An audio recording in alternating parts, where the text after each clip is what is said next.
All right, let's go over this one more time. This is the Alpine Ridge Outfitters large hiking backpack. It is an expanding nylon backpack of pretty classic design at this point, designed to go from a small 30 or 40 liter backpack to a large 70 liter hiking style backpack. Uh, Supposed to be a nice blend of travel style features as well as your more outdoor oriented features like your hip belt and what have you. It's a single large pocket backpack. It's got some pretty interesting buckles here. These are a magnetic buckle made primarily out of what feels like a high density ABS or polyethylene plastic. They seem like they're pretty rugged. Overall, you have a large dry mouth style opening here at the top of the backpack, which is, I imagine, your main way of getting into your backpack. It opens here with some pretty good quality Velcro. Looking on the inside, you can see that it's got some pretty decent sewing. It's not what you would expect from a cottage manufacturer normally, but I've been over the whole thing with a fine-tooth comb, and I can't find any places where the sewing is really going to present a problem overall. I wouldn't throw it off a mountain filled with Fabergé eggs, but, you know, it could be worse, certainly. It's a nice blend, actually, of your more economy features and your more premium features, which I will go over. On the outside of the bag, you've got some really sizable bottle pockets that are perfectly capable of holding a full 2-liter bottle, at least when the bag is in its empty state. I have no problems imagining anyone fitting either a very small tent or a rolled up tarp, or certainly any water bottle you want to carry in these things. And there is one on both sides. I was surprised to see that these aren't really covered on the Alpine Ridge Outfitters website, nor are many of the features of this bag. And the reason I'm doing this is because there just isn't much information about this bag on the internet at all. Considering its current price point of just about $60 on their website, I figured someone should be going over it. You've got a pretty nice mesh pocket here. The material is not ideal. It could be a little bit lighter. It feels somewhat absorbent, but it is a synthetic. It's not cotton or anything. It's not like it's made out of a t-shirt, so it should be fine for that. And you've got a pretty interesting feature here on the outside. This large zipper segment goes right into the center of the bag. The zipper is actually pretty good quality, and while it's not waterproof, because they don't really make waterproof zippers, it could be a lot worse than it is, certainly. Here you can see a lot of the sewing featured at the bottom of the bag. None of it terrible, none of it ideal. There you can see some loose hems and seams that should probably be edge-bound but aren't. But the vast majority of the seams in the bag are edge-bound, which is nice.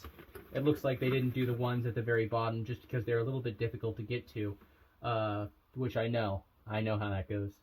I've made bags like this before. Regardless, this is a feature a little bit more common on like a suitcase-style travel backpack, the sort of thing that you'd be worried about TSA compliance on.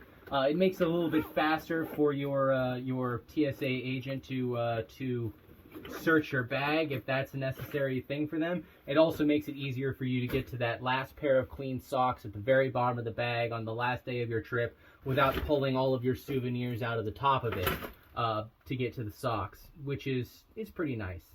The bag is clearly designed to fit in a more travel setting and not be fully outdoor oriented. You can see that the stitched-in bottom of the bag is actually quite small for a full-sized supported hiking-style backpack. That will mean that with the compression straps on the side, with your roll-top style opening enclosure, this bag will shrink down very small, certainly to something that could pass as a day pack, if not even just a hydration backpack, if you tried real hard. The straps, the buckles, all on the outside feel fairly well made. Of course, this is becoming pretty industry standard at this point. You're not going to find a lot of poorly made backpack straps on modern production bag. They're pretty well padded. They've got a little bit of 3D padding down here around the removable waist belt, and certainly plenty on the shoulder straps. These feel fairly cushiony, fairly ergonomically designed. You've got an adjustable sternum strap with a whistle on the buckle. I do like to see that. Those are quite handy for if you need to get to a whistle but can't move your hands. This will be held pretty close to your face with the bag on your body. The waist belt is pretty removable. It's velcroed in place, and then it's got these two little clips which will fasten to these two little pieces of nylon webbing, and that will allow you to pull the entire waist belt off, which will again help this pass as a day pack whenever it's not in full stuff mode pretty easily. All the nylon webbing on this, it is fair to say, is actually pretty good quality. Surprising quality for a bag of this price point. I know the normal price of this bag is more than twice what its current sale price is, so that probably has something to do with it. You've got minimum logos, you've got a full blackout design, which is, you know, it's not something you see a lot from a bag of this size. So, you know, it's worth considering. One of the real main sort of cost-cutting measures they've done with this bag, at least as far as I can tell, is on the interior here. If you unzip your frame pocket, this is an interior frame backpack. I normally pull the frames out of backpacks like this and replace them, and this one may very well be no exception because the frame looks like this here. You've got a piece of like medium density, I'm going to say polyurethane foam. It's the sort of packing foam you would get in like a box that you got a new laptop in. I can't imagine this will be lasting very long. I would probably immediately discard this and replace it with a high density foam of the sort that you would have on like a foam sleeping mat, and that might give you a little bit more cushion. But as far as it goes, it could be worse. I mean, it's obviously a cost-cutting measure, but at least it's easy to remove, and it would certainly last, you know, a couple of months. And then you have a piece of, looks like ABS plastic maybe, for your main rigidity of your interior frame. And then you've got some sewn-in sleeves, and each one of these has like a ruler or yardstick style piece of steel inside of it. It's a bit unusual to see a piece of steel in a backpack these days. It is quite heavy.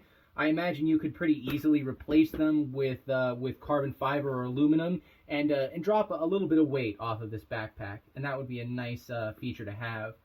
But overall, my review for this bag is very good for the price point certainly, and just for the general construction of it. It does seem fairly robust. The back paneling is fairly rigid, but not so uncompliant that it seems like it's going to be uncomfortable. The removable hip belt seems perfectly reasonable, and it's got some pretty large pockets on the outside, which I do like. And you even have a luggage style laptop sleeve on the inside here, all the way at the bottom, to keep your laptop or tablet away from the remaining of your luggage. While it's not padded, it's certainly a handy feature to have. And all of your overall materials seem pretty on point.